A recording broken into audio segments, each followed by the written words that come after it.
Okay, it is my sincere honor to be the one to introduce the keynote speaker for our 2022 commencement.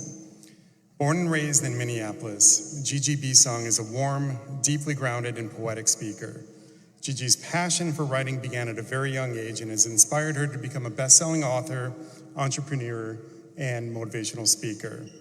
Some of Gigi's experiences including leading workshops at Rama Yoga Institute, as well as various speaking engagements, including Mankato State University, US Bank, Comcast, 3M, and Northeast Middle School.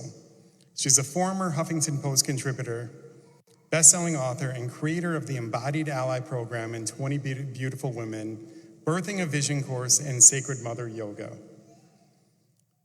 Gigi leads retreats, workshops, and conducts in-person coaching sessions to help women and youth find their unique purpose so happiness and passion can fill every area of their lives.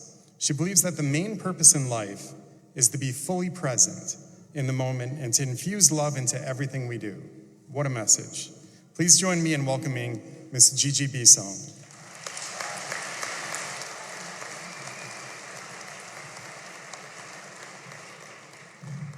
Good evening, everyone. It's amazing looking at all your faces, and just to let you know, this actually is my third speech of the day. My first one was at 6 a.m., then 2 p.m., and then now with you all. But my little secret is I think they saved the best for last. Just letting you know. And as you beautifully introduced me, usually when I'm in front of a large group, I lead everyone into meditation.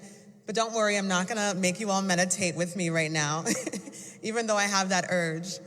But I'm just so honored to be here in this space of celebration, of joy, of magic, of dreams, of your journeys, and I'm honored to be a part of it.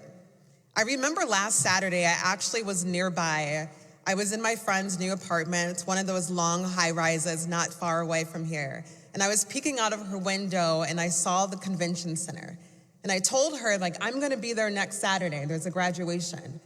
And my friend was having me at her house because she was celebrating me. It was my birthday. I just turned 43. Actually, thank you. And actually, my birthday was September 8th, but I'm one of those annoying people where I celebrate my birthday all month long. And I hope you all do the same. I hope today is not the only day that you celebrate yourself. I hope you hold that seed of celebration inside for a very, very long time. I remember when I was in your position, when I was graduating from college at St. Mary's, so not too far from here. It was my last semester, and maybe unlike most of you, science was really challenging for me. So challenging, I pushed it off to the very last semester. And they told me, you have to take a science class. So I said, well, I'll take geology, because how hard is rocks? Little did I know that was the hardest class I've ever taken. And I remember I could not actually comprehend anything for the life of me in class. I would stay up late watching YouTube videos, I would teach myself after school, and I just couldn't get it. And it was the last test that we had to take, and I needed to pass this class. And it was me and one other lady that was also having a hard time, and we stayed together, and we studied, not really thinking that two people that were having a challenging time in a class probably shouldn't study together, but I wasn't thinking too far ahead. And I remember that her and I both prayed before going in. We thought that was our last resort. And I went into that class and I actually passed. I'm not sure if it was the prayer. I'm not sure if it was my ability to relate well to the professor, but whatever it was, I passed that class. And all that of me that took me to pass it, I held with me.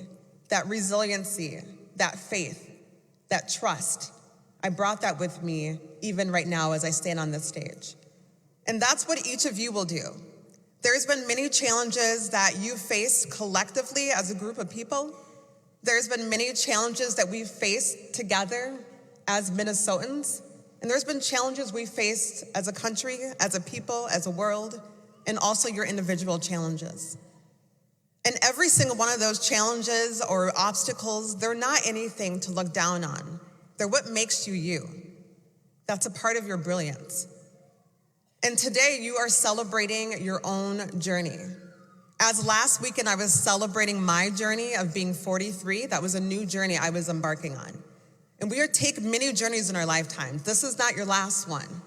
This is the start of many more to come. And our journeys are very different than the next person that's sitting next to you. And I've heard this one beautiful quote, and I apologize, I don't remember who said it, but basically it says that if you are walking on a path and the path is paved, it's not your path. Because your path will have obstacles, your path will be gnarly, there'll be lots of things in your way on your path.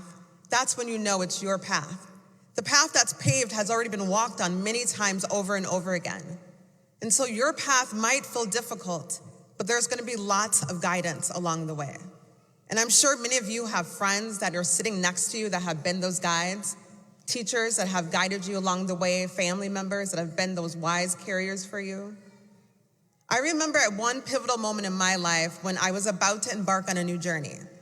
I had finished college already, and I was just getting done with my life coaching certification. And I remember I was thinking to myself, do I do this or do I do that? I was choosing between two different paths. One was already paved and one was really close to my heart. And that night I actually had a dream. And in that dream, I was, of course, going where? I was going to Target, because where else would I be headed in my dream? And I was walking up the staircase with a group of children. It was like people were following me. And to get to Target in this dream, it was only a one-way. You would walk up the stairs, and nobody should be walking down. But in this dream, people were coming down the stairs as well. And I remember in the dream, I was feeling so frustrated. It's like driving down a one-way street, and people are coming down the wrong side. And I was like, why is everybody walking on the wrong side? And I even saw people that I loved, dear friends of mine that were walking down. And I soon began to realize there must be something in the valley on my way to Target that's making people scared. So me and the people that were with me, we decided to walk to the top of that staircase to look into the valley. And when we looked out there, we didn't see anything but darkness. It was foggy and it was dark. And I asked myself on that top of the staircase if we should continue or if we should go back down. And I was afraid, so I followed everybody else, and I walked down the stairs. And as I walked down the stairs, the staircases got shorter and shorter, where my feet were not able to plant safely on the staircase. But we made it down, and we decided to go the long way to Target. Now, I know it's just a dream, but a lot of times I actually tune into the messages of my dreams. So I woke up, and I went on about my day. And it wasn't until about 6 hours later, the dream actually came into an interpretation for me. And that interpretation said that most people might be too afraid to actually follow to where their destination is going if they can't see exactly what's the next step. And a lot of times when we're following the other people, it's actually less safe that way. As in the dream, I almost felt like I was about to fall down as I walked down the stairs following everyone else. And so the dream for me reminded me that in order for me to head to my destination, which was Target in the dream, sometimes things are foggy and unclear. And that's exactly what you might encounter on your own paths. Your paths might be unclear. There might be rain, there might be times where you need tools to support you, and those tools will show up as friends, as wisdom, as guidance. So listen and pay attention to what those tools and guidance are. Because I believe when I look at every single one of you, you are about to embark on a new journey of your life. So to me, that makes you a creator. Whether you believe that or not, you are creating something new. You're creating a new vision, a new opportunity for your life, for you, for your family, for your legacy. And to me, that is very important. And it's important to remember why that's important. Because you're getting your degree, but you're doing more than just getting your degree. You're bringing all of you into that, as you're gonna bring a unique quality that only you can hold. I know recently my son saw a new practitioner, and my son's been having some health challenges. He's 20 years old right now. And every person that he has seen has not given him the mirror that he needed in order to feel safe and seen as he walked into those offices. But just recently, we found a practitioner. The moment he walked in to see her, she was able to give him that presence, that care, and that quality of showing up that no one else was able to give him. She saw him in a way no one else could see him. And there's a way that each and every single one of you can also do that for somebody as well. There's a quality in you that someone else will feel seen and will hold presence in. And as you embark on this new journey, I want to hand you over 3 tools, and hopefully one of these feel helpful for you. The first tool that I would recommend is to embody this energy of choosing how you identify yourself. We can all choose to identify ourselves in many different ways. And for lots of times in my life, I saw myself as somebody that was very different and maybe inferior. But at some point in my life, I chose to identify myself to my roots. See, my name is Gigi Bisong. My full name is Najija. Najija comes from the Boki tribe of Nigeria, and Bisong means God's gift. The Boki tribe is actually a very small tribe of Nigeria, very, very small, one of the smallest tribes. But it's a tribe of warriors and enterprisers. And when I forget exactly how I identify myself, I connect to that root. I also come from the Jackson family, which is my mother's family line. It's a women of warriors and powerful women who were born and who were raised during the civil rights movement. They lived in Arkansas. And they sustained so much, but these women were grounded and they were rooted. And I feel that is in me as well.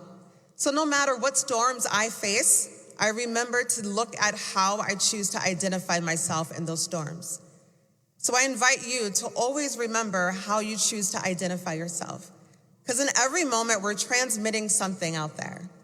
We can transmit our power, we can transmit our fear, and we're transmitting something every time we walk into a room. So my tool for you, my offer for you is to always remember how you choose to transmit yourself when you hold yourself in a space, because your body will take shape of however you see yourself.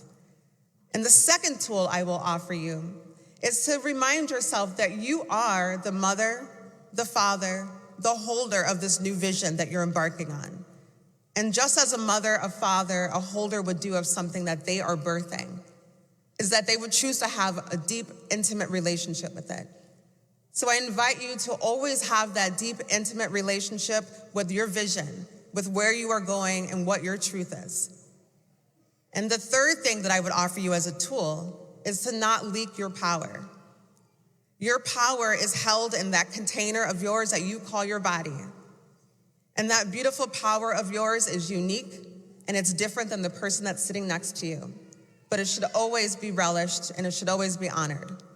And just like a cup of water, if that cup of water gets holes poked into it, that water leaks out. And so does our power. And so be very, very mindful of the things that you have around you, whether that's people, whether that's thoughts or beliefs that might leak your power. Because your power is what brought you here today. And your power is what got you through all that you've endured over the past few years. And when I look into the eyes of every single one of you, it's power that I see. No matter what the world might tell you or different circumstances might tell you, and they might tell you that when you look in the mirror, you feel ashamed of yourself or ashamed of your past. But I'm here to give you permission, not that you need it, but I'm here to give you permission to own your brilliance and to celebrate the victories that you have went through. Because you are here because of you. And you are here because of you, because you knew exactly what it is and what you needed to walk down this unique path of yours. And it's only going to get brighter from here. And so lean on your support and to hold that power deeply within. And so I celebrate you, class of 2022, and I honor you, and good luck to your future and much blessings. Thank you.